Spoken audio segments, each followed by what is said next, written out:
नमस्कार कैथल खबर से मैं विक्रम यादव।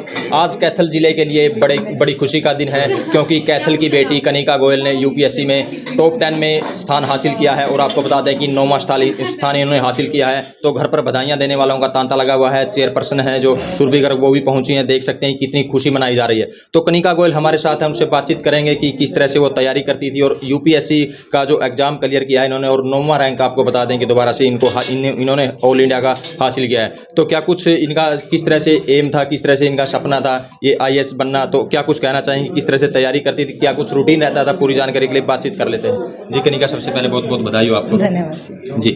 तो क्या कुछ एम था और कितनी बार में आपने जो अटैम्प्ट है ये बचपन का सपना था। लगभग आई थिंक मैंने 7th क्लास में ही डिसाइड कर लिया था कि आई बी एन IAS ऑफिसर, और ये मेरा दूसरा अटैम्प्ट था। पहली बार मैं इंटरव्यू तक पहुंची थी और ये दूसरे अटैम्प्ट में अब 9th रैंक आया है। जी। तो किस तरह से आप तैयारी करते थे? जैसे शुरू से ही, जैसे यूपीएससी में 9th रैंक आपने हासिल किया है, बहुत बड़ी बात है। आई थिंक 9th रैंक वाली बात तो नहीं कहूँगी, बट तैयारी हमेशा ये रहता था कि सपना है, इसे तोड़ नहीं सकती पर इसे साकार करना है।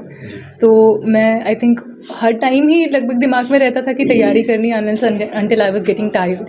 तो थोड़ा ब्रेक ले लेते थे, कभी हो गया ब्रेक ले लिया, या फिर अगर नहीं दिमाग लग रहा है तो कुछ डिफरेंट पढ़ना शुरू कर दिया। हिस्ट्री में नहीं लग रहा है तो पॉलिटी पढ़ ली। तो इस तरीके से मैं कंटिन्यूअसली आई थिंक मैं पढ़ा करती थी। और अगर मुझे थोड़ा रिलैक्सेशन चाहिए था या स्लीप चाहिए थी, खाने के टाइम मम्मा पापा से बात करके थोड़ा रिफ्रेश हो जाती थी। तो लगभग ऐसा ही रूटीन रहता था मेरा। जी। तो कौन से जो मेन सब्जेक्ट थे आपके पास, आप जैसे तैयारी की है आपने? तैयारी में तो जीएस के ही सब्जेक्ट्स होते हैं यूपीएससी के, और मेरे पास ऑप्शनल में political science and international relation था, क्योंकि मेरी ग्रेजुएशन पॉलिटिकल साइंस में ही हुई है। वो भी मैंने यूपीएससी के लिए ही डिसाइड करी थी कि मैं ग्रेजुएशन पॉलिटिकल साइंस ऑनर्स में करूँगी। उससे पहले मैंने 11th एंड 12th में ह्यूमैनिटीज़ ऑप्ट की थी ताकि मैं यूपीएससी कर सकूँ। जी। तो इसके लिए कोचिंग वगैरह भी ली या घर पे तैयारी की थी? जैसे कि 2020 में मेरा कॉलेज ख़त्म हुआ था, तो उसके बाद कोविड लग गया था, तो मैंने कुछ ऑनलाइन सोर्सेज को रेफ़र किया, बट मोस्टली आई थिंक खुद से ही तैयारी की है और टेस्ट सीरीज़ का यूज़ किया कि टेस्ट देती रहूँ और इम्प्रूव करती रहूँ खुद को। जी। आप एक अकेली बेटी हो, जैसे एक बेटी होने के नाते क्या कहोगी और बेटियों को किस तरह से, जैसे एक बेटी सब कुछ हासिल कर सकती है, ये आपने कर दिखाया? बस बेटियों के लिए ये मैसेज है कि जैसे आपने कहा सब कुछ हासिल कर सकते हो और हासिल करोगे। मम्मा पापा आपके साथ हैं आपके, आप रुकना ना, बस चलते जाओ, अपने हौसले पे एक मुकाम तय करो। जो भी आप करो, ये नहीं है कि आपको कुछ पढ़ाई में करना, आप हर चीज़ में कर सकते हो। Everybody has their own and unique talent. तो बस डिसाइड करिए। It's important to be financially independent and on your own self. आपने बचपन से पूरा सपना था कि आप IAS बनना है, कैसे उसको मैनेज किया और उसमें कैसे आगे बढ़े आप, और क्या उसमें बच्चे आगे ध्यान रखें? अभी जो बच्चे बचपन से IAS बनना चाहते हैं, आप अपने बारे में बताएं, फिर उसको क्या बच्चों को मैसेज देना चाहते हो? मेरा तो बचपन का सपना था कि तो लगभग 7th 8th में डिसाइड हो गया था। जैसे कि मम्मा पापा दोनों बिजनेस में हैं, और ये नहीं है कि कोई सपोर्ट थी। तो जहाँ जो भी ऑनलाइन सोर्सेज से मैंने रेफ़र किया कि ह्यूमैनिटीज़ ले लीजिए and it will be better if you take up humanities. But कहीं ना कहीं प्रिपरेशन के थ्रू मुझे ये पता चला कि आप कोई भी स्ट्रीम ऑप्ट करते हैं, कुछ भी करते हैं, इट व्हाट मैटर्स इज़ लगभग 1.5 या 2 साल जो आप प्रिपरेशन में लगाते हैं और आप किस दिमाग से उस प्रिपरेशन को कर रहे हैं। You can do it through any stream and any option wherever you have interest, so that matters. बच्चे कैसे तैयारी करें? इस तरह से बच्चे अपना, हर बच्चे का सपना रहता है कि IAS बनना है, वो उस सपने को कैसे वहाँ तक पहुँचाए? आई थिंक पहले जो आप कर रहे हो उसमें अपना बेस्ट देते रहिए। अपने आप को पीछे मत रखिए किसी भी चीज़ से, पहले खुलिए, दुनिया को देखिए, खुद स्ट्रॉन्ग बनिए और अपने आप को मजबूत बनाइए हर सिचुएशन में। तो because it's important for an IAS to be strong and have strength in any situation. उसके बाद आपकी जब ग्रेजुएशन कंप्लीट हो जाती है, then you can start preparing, या फिर ग्रेजुएशन के दौरान भी आप तैयारी शुरू कर सकते हो। तैयारी के लिए आप कोचिंग रेफर कर सकते हो, वरना they are very online materials काफ़ी अवेलेबल हैं, कोचिंग भी अवेलेबल है if you want to take that and you can prepare through that. आपकी प्रेरणा क्या रही? मेरी प्रेरणा, कहाँ से आपको लगा कि IAS बनना है और उसको देख के आपने ये सपना प्रकट किया? मेरी प्रेरणा मेरी माँ है। आई थिंक मम्मा बचपन से ही बहुत कुछ करना चाहते थे, हालांकि वो उन्होंने किया नहीं। और जब मैं पैदा हुई तो उन्होंने शुरू से ही कह दिया था कि मेरी बेटी पढ़ेगी, बढ़ती रहेगी। और मेरे पिता हैं जो बहुत ही बहुत ग्रास रूट से आते हैं। उन्होंने खुद की मेहनत करके जो किया है, जो भी हासिल किया है, तो उनके एक्सपीरियंस, उनके हौसले, तो मम्मा पापा दोनों मेरे इंस्पिरेशन है, मैं ये कहना चाहूँगी। प्लस 2 में टॉप किया था? +2 में मैं हरियाणा में 2nd आई थी। जी। तो कनिका, जैसे आप मतलब ड्यूटी आप संभालोगे तो बेटियों के लिए कुछ है आपके मन में कि मैंने ये करना है? अभी तो अमृतकाल का विजन है जिसमें वुमेन लेड डेवलपमेंट का हमारा गोल है, उसको मैं पूरा करना चाहूँगी सरकार की पॉलिसीज़ के थ्रू। और अगर मुझे कुछ भी स्पेशल करने का मौका मिला बेटियों के लिए तो I will be always there and I will be doing my best for that. तो ये थे हमारे साथ कनिका गोयल, जो आपको बता दें कि यूपीएससी में जिन्होंने 9th रैंक हासिल किया है और कैथल का नाम रोशन किया है। तो अब जो बधाई देने वालों में चेयरपर्सन सुरभि गर्ग वो भी पहुंची है, तो उनसे जानेंगे इस बेटी की उपलब्धि पर क्या कुछ मैसेज कैथल वासियों के लिए अपनी तरफ से देना चाहेंगे। जी मैडम। सबसे पहले तो मैं पूरे शहर वासियों को बधाई देना चाहूँगी कि कैथल शहर की हमारी बेटी जहाँ भी अब जाएगी ये कहा जाएगा कि ये कैथल की बेटी है।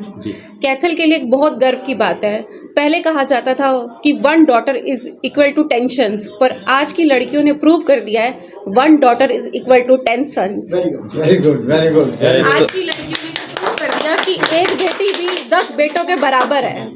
और अभी इन्होंने मुझे बताया कि इन्होंने अपने इंटरव्यू में अगर किसी का नाम लिया है तो वो मैं हूँ। कि जिस इनसे पूछा गया कि की लड़कियां इतनी पिछड़ी हुई क्यों हैं, तो इन्होंने बताया हमारे कैथल में ऐसा नहीं है, हमारी चेयरपर्सन सुरभि गर्ग है। Very good very good. तो ये थे मैडम जो चेयरपर्सन है सुरभि गर्ग, उनसे बातचीत भी की, जिस तरह बताया कि किस तरह से बेटियों पर इनको गर्व है। तो अब जो कनिका के पिता हैं उनसे बातचीत करेंगे कि क्या कुछ अपनी तरफ से मैसेज ये देना चाहेंगे। जी बहुत बहुत बधाई हो आपको। आपको भी जी, आपके चैनल को सबको बहुत बहुत बधाई। क्या कुछ कहना चाहोगे बेटी की बड़ी उपलब्धि? हम बड़े खुश हैं जी, बहुत हैं, और सबका सहयोग रहा है जी, सब अड़ोस पड़ोस रिश्तेदारों का सभी भाईचारे का पूरा सहयोग है। बच्चे के ऊपर सबका हाथ रहा। सर एज ए पेरेंट्स किस तरह से आपने कनिका को सहयोग किया? बच्ची को हमने अपनी तरफ से कभी कोई दिक्कत नहीं आने दी, और इसने भी हमारी कभी जो भी हमने कभी इसके जुम्मे कोई काम लगाया तो इसने पूरा किया टाइम पे। मतलब जुम्मेवारी समझ के काम करती थी। जब भी मेरे बिजनेस में भी मैं इसका सहयोग ले लेता था, तो जैसे ऑनलाइन और चीज़ें देखने के लिए बहुत सहयोग कराया हर चीज़ में। कभी मतलब ऐसे खाने में भी ये ठीक है, कोई भी चीज़ वैसे इसको रसोई में इसकी मम्मी कहती नहीं, कभी कुछ बनाना हो तो ये बहुत बढ़िया तरीके से बनाती है, कभी कोई दिक्कत नहीं आने देती। हाँ, एज ए पेरेंट्स और जो माता पिता के लिए क्या मैसेज आपकी तरफ से रहेगा? बस हम यही कहते हैं भाई, बेटी को वैसे ना समझो, बेटी लड़कों से भी बढ़कर होती है। हमारे पास एक ही बेटी है, लेकिन हमारे को कभी ये नहीं महसूस हुआ है भाई हमारे पास कुछ बेटा नहीं है या हमारे को कोई दिक्कत है। हाँ। तो ये थे कनिका के पिता जो बहुत आज खुश नज़र आ रहे हैं। तो अब इनकी मम्मा से भी बातचीत कर लेते हैं कि क्या कुछ कहेंगे बेटी की उपलब्धि पर। आज मैं बहुत खुश हूँ, आज मेरा सपना पूरा हुआ। आज ये मेरी बेटी बस इसने आज जो मैंने कहा वही करा। मैंने स्टडी के लिए भी कभी इसको कुछ नहीं कहा, इसने अपने आप खुद की। बस मैंने तो इसको वो कहा कि बच्चा कुछ बनना है। तो कभी आपने ये महसूस नहीं हुआ आपको कि एक अकेली बेटी है? नहीं, मेरे को नहीं कभी महसूस हुआ। अच्छा। मेरे को ये था कि ये बनेगी, और मेरा तो ये बेटा भी यही है और बेटी भी है। और मैंने इसको तो सिर्फ पढ़ाई के लिए ध्यान दिया, पढ़ाई करके बेटा काम मैं करूँगी। अच्छा, जो घर का काम आपने किया है? ना, मैं नहीं कराती ना। कैसे प्रेरित किया आपने इसको ऑफिसर बनने के लिए? हाँ जी, कैसे प्रेरित किया आपने एक माँ के तौर पे इस बेटी को ये अधिकारी बने?